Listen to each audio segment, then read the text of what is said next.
South ఇండియాలోనే అతి తక్కువ ధరలకే రత్నాలందించే ఏకైక సంస్థ 6JVR. ఇప్పుడు party do or die situation sir. Chandrababu Naidu గారు కూడా డూ ఆర్ డై. ఇప్పుడు రేపు 24లో చంద్రబాబు నాయుడు గారు అధికారంలో రాకపోతే ఇంకో 5 సంవత్సరాలు ఆగాలంటే అప్పటికి 80 years వచ్చేస్తాయి. So he may not be able to even move పొలిటికల్గా. నారా లోకేష్ గారు పరిణతి చెందల అంత పొలిటికల్ లీడర్గా ఆయన్ని చీఫ్ మినిస్టర్ స్థాయిలో పార్టీ ఊహించుకోవటంలా. ఒకవేళ రేపొద్దున జగన్మోహన్ రెడ్డి మళ్ళీ వచ్చాడు అంటే మొదటి రోజు నుంచి వేట మొదలవుతుంది. So second grade third grade నాయకులు ఈ జగన్మోహన్ రెడ్డి గారి ఓచకోతకి నిలబడే పరిస్థితి ఉండదు. సో అందుకని వాళ్ళు సటన్లీ ఇప్పుడు సీఎం రమేష్, సృజనా చౌదరి, రఘురామకృష్ణరాజు గారు ఎలాగైతే బీజేపీలో పోయారో వీళ్ళందరూ కూడా బీజేపీలోకి వెళ్ళాల్సి షెల్టర్ జోన్ బీజేపీ ఖచ్చితంగా, లేకపోతే నిలబడలేరు.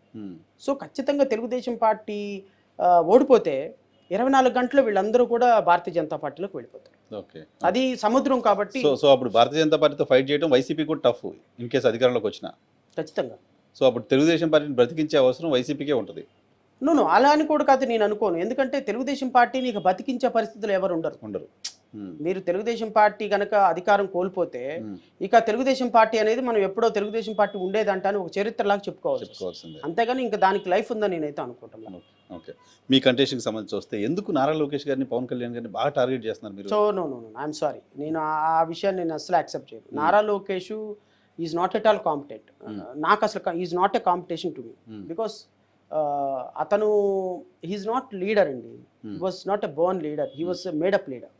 అంటే ఇలా మాట్లాడు, అలా మాట్లాడు, ఇలా చెయ్యి, అలా చెయ్యి అని అతన్ని ఒక లీడర్గా తయారు చేశారు. అతను ఒక ముఖ్యమంత్రి కొడుకుగా, ఒక మాజీ ముఖ్యమంత్రి మనవడుగా అతను కొంత లెగసీ ఉంది కాబట్టి ఆయన లీడర్ అయ్యాడు. ఆయన స్పష్టంగా సూటిగా ప్రజల్లోకి వచ్చే ప్రజా సమస్యలను అడ్రస్ చేసే పరిస్థితి ఉండదు. సో నేను ప్రజల్లో నుంచి వచ్చి నాయకుడిగా నేను నారా లోకేష్ గారిని అక్కడ వేస్తున్నారు కాబట్టి నేను అక్కడ వేయటంలా. నేను తాడికొండ కూడా వేయాలి అనుకున్నప్పుడు నాకు ఒక జనరల్ కాన్స్టిట్యున్సీ ఇంపార్టెంట్, అది కూడా తాడికొండ మంగళగిరి కలిసి ఉంటాయి కాబట్టి నేను కూడా ఒక జనరల్ కాన్స్టిట్యున్సీ మంగళగిరిలో వేస్తే నాకు కూడా ట్రావెలింగ్ ఇబ్బంది ఉండదు అన్న కాన్సెప్ట్ తోటి నేను అక్కడ వేస్తున్నా. అంటే అనుకోకుండా నారా లోకేష్ కాన్స్టిట్యున్సీ కూడా ఇది అవ్వటంతో కొంత చర్చ జరుగుతున్నమాట వాస్తవం. నేను అనుకుంటాను అసలు నాకు నారా లోకేష్కి అక్కడ పోటీ ఉండదు. నాకు ఉంటే వైఎస్ఆర్సీపీ వాళ్ళకి పోటీ ఉంటుంది. కానీ నారా లోకేష్ నేను పోటీ అని ఫీల్ అవటం లేదు.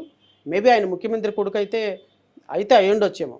ఒక సాధారణమైనటువంటి ఎమ్మెల్యే ముందు ఓడిపోలేదా 2000 చాలా గట్లు ఉన్నాయి ఓడిపోయారు. సో నేను అనుకోవటం ఆయన లీడర్షిప్ క్వాలిటీస్ ఉన్న వ్యక్తి కాదు. రెండోది ఏంటంటే ఆయనకి ఈ ఎస్సీలు, ఎస్టీలు, క్రిస్టియన్లు, ముస్లిమ్స్, ఈ బలహీన వర్గాల ప్రజలంటే అసలు పడదు. ఆయన మనిషి ముందు ఒక మాట వెనక ఒక మాట ఉంటుంది. సో అలాంటి వ్యక్తిని ఎన్నుకొని అసెంబ్లీకి పంపించడం వల్ల మంగళగిరి ప్రజలు చాలా ఇబ్బంది పడతారు. స్టాన్ఫోర్డ్లో చదువుకొని వచ్చాడు, కులాలు అవి ఇంకా పట్టించుకునే పరిస్థితి ఉంటుంది. అయ్యో అసలు 35-40 సంవత్సరాలు 14 ఏళ్ళు ముఖ్యమంత్రిగా చేసిన చంద్రబాబు నాయుడే బీసీలు జడ్జిల పదవులు పనికిరారని లెటర్ రాయలేదా? లెటర్ ఆన్ రికార్డ్ ఉంది కదా. వైసీపీ చేస్తున్న ప్రచారం లెటర్ ఉంది, on record letter. Too much కదా సార్ ఆ రకమైన సంకుచిత మనస్తత్వం ఎందుకు? అప్పుడు చాలా పెద్ద గొడవ అయింది అది. జస్టిస్ ఈశ్వరయ్య గారు దాని మీద చాలా ఫైర్ అయ్యారు, చాలా సీరియస్ గా ఆయన ఫైట్ చేశారు. అంటే బీసీలన్నా, ఎస్సీలన్నా, ఎస్టీలన్నా వీళ్ళందరికీ ఏంటి అంటే వీళ్ళందరూ ఒక ఓట్ బ్యాంక్ అండి. వాళ్ళని అక్కడ కూర్చోబెట్టి వాళ్ళ ద్వారా పని చేయించుకుంటాం, పల్లకీలు మోసే బోయల్లాగా ఉండాలి తప్ప వాళ్ళకి అధికారం షేర్ చేద్దామని ఉండదు వీళ్ళకి. సో ఇలాంటి భావజాలంతో కరుడు కట్టిన తీవ్రవాదిలాగా పెరిగిన వ్యక్తి నారా లోకేష్. ఓకే. సో అలాంటి భావజాలం కేవలం పైకి మాత్రమే మాట్లాడతారు, లోపల డోర్ వేసిన తర్వాత వాళ్ళని మనుషులుగా కూడా గుర్తించరు. ఇలాంటి వ్యక్తులకి రేపొద్దున అసెంబ్లీలో స్థానం ఇప్పించగలిగితే మనం చాలా నష్టపోవాల్సి వస్తుంది. మేబీ వాళ్ళ నాన్న ముఖ్యమంత్రి కాబట్టి ఏదన్నా ఎమ్మెల్సీ ఇచ్చుకుంటాడో నాకు తెలియదు కానీ, బట్ నారా లోకేష్ లాంటి అనాలోచితమైన వ్యక్తి, పవన్ కళ్యాణ్ లాంటి ఇన్కన్సిస్టెన్సీ ఉన్నటువంటి వ్యక్తి, స్టెబిలిటీ లేనటువంటి వ్యక్తి, ఒక ఇష్యూస్ పట్ల ప్రజల పట్ల, ప్రజా సమస్యల పట్ల అవగాహన లేనటువంటి వ్యక్తులు అసెంబ్లీలోకి వెళితే అసెంబ్లీలో అంటే నేను ఎందుకు అంటున్నానంటే నరసింహరావు గారు, ఇప్పుడు ఈ రాష్ట్రంలో 5 కోట్ల మందిలో ఇంచుమించుగా 1,50,00,000 మంది ఎస్సీలు ఉన్నారు. అందులో 30 లక్షల మంది క్రిస్టియన్లు, ఇంచుమించుగా 40 లక్షల మంది ముస్లిమ్స్. వీళ్ళందరూ రేపొద్దున భారతీయ జనతా పార్టీతో కలిసినటువంటి ఎన్డీఏకి ఓటేస్తే పవన్ కళ్యాణ్ వీళ్ళందరినీ కనెక్ట్ చేసి రేపొద్దున వీళ్ళ భవిష్యత్తుకి ఏం సమాధానం చెప్తాడు? అదేమనంటే నన్ను నమ్మండి అంటే ఎవరు నమ్ముతారు నిన్ను? నిన్ను నమ్మడానికి ఎంతమందికి నువ్వు అపాయింట్మెంట్ ఇస్తావు? నీ పక్కనే ఉండి ఎమ్మెల్యేగా పోటీ చేయాలని 5 సంవత్సరాల నుంచి తిరుగుతున్న వ్యక్తి నువ్వు అపాయింట్మెంట్ ఇవ్వు. ఇక నీ ఏ సామాన్యుడు నిన్ను వచ్చి కలుస్తాడు? ఈ రాష్ట్రంలో ముస్లిమ్స్ యొక్క, క్రిస్టియన్ల యొక్క, ఎస్సీ ఎస్టీల యొక్క భవిష్యత్తుని మోడీ కాళ్ళ దగ్గర తాకట్టు పెట్టి మోడీకి ఊడిగం చేయడానికి, ఈ బతుకులన్నింటినీ బానిస బతుకులాగా మార్చడానికి పవన్ కళ్యాణ్, చంద్రబాబు నాయుడు, నారా లోకేష్ ఆడుతున్న కుటిల ప్రయత్నం సార్ ఇది. కానీ మైనారిటీలో ఉన్న మహిళల్ని ఒక స్లేవ్స్గా చూస్తున్న పరిస్థితిలో దశాబ్దాలుగా వాళ్ళకు మేము ఒక హక్కు కల్పించాము, త్రిబుల్ తలాక్ మేము తీసుకొచ్చామని భారతీయ జనతా పార్టీ చెప్తోంది. అనేక మంది దళిత నాయకులు భారతీయ జనతా పార్టీలో మంత్రులుగా ఇంకో రకరకాల ఆపర్చునిటీస్ తీసుకుని ఉన్నారు. ఎందుకు వాళ్ళకి లేని ఇబ్బంది ఇప్పుడు ఈ రాష్ట్రంలో ఉన్న దళితులకి, మైనారిటీలకు వస్తుంది? ఇప్పుడు కర్ణాటకలో మీరు చూసే ఉంటారు, హిజాబ్ 76 సంవత్సరాల తర్వాత ఒక రాష్ట్రంలో, ఒక భారతదేశంలో డ్రెస్ గురించి అంత వివాదం అవసరమా సార్? కేరళలో మీరు చూడలేదా సార్? ఇప్పుడు ఇప్పుడు ఎన్ఐఏ తీసుకురావాల్సిన అవసరం ఉందా సార్? ఇప్పుడు అది హిందువుల కోసం తీసుకొస్తున్నది, సిఏఏ తీసుకురావాల్సిన అవసరం ఉందా? హిందువుల కోసం. హిందువులకు భారతదేశం తప్ప ఇంకెవరు షెల్టర్ ఇస్తారు ప్రపంచంలో? మరి ముస్లిమ్స్కి ఎవరు షెల్టర్ ఇవ్వాలి? ఆ పదం ఎందుకు పెట్టలేదు? క్రిస్టియన్లకి ఎవరు షెల్టర్ ఇవ్వాలి? నేను అడుగుతున్నా, is it a secular country or is it Hindu country? This is a secular country. You remove your word from secular. రాజ్యాంగానికి తూట్లు పడవాలని చూసేటువంటి, నేను అంటామంటానంటే ఇది హిందూ దేశం, ఇది Hindustan, no doubt about it. కానీ 76 సంవత్సరాల తర్వాత నీ ఐడెంటిటీ ముస్లిమా, నువ్వు ఈ దేశంలో పుట్టావని ప్రూవ్ చేసుకోమని ఒక బిల్లు తీసుకొస్తే దాన్ని ఏమంటారు సార్?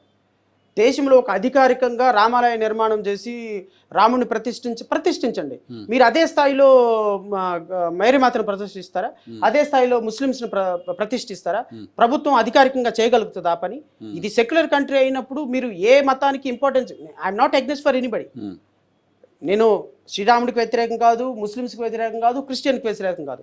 ఈ దేశ రాజ్యాంగం అనేటువంటి ఒక వ్యవస్థని, కాన్స్టిట్యూషన్ చెప్పిన దాన్ని తూచా తప్పకుండా పాటించమని అడిగే హక్కు నాకుంది ఒక భారతీయుడిగా.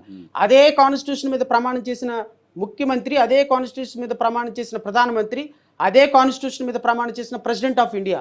ఈ దేశానికి సుప్రీం రాజ్యాంగం.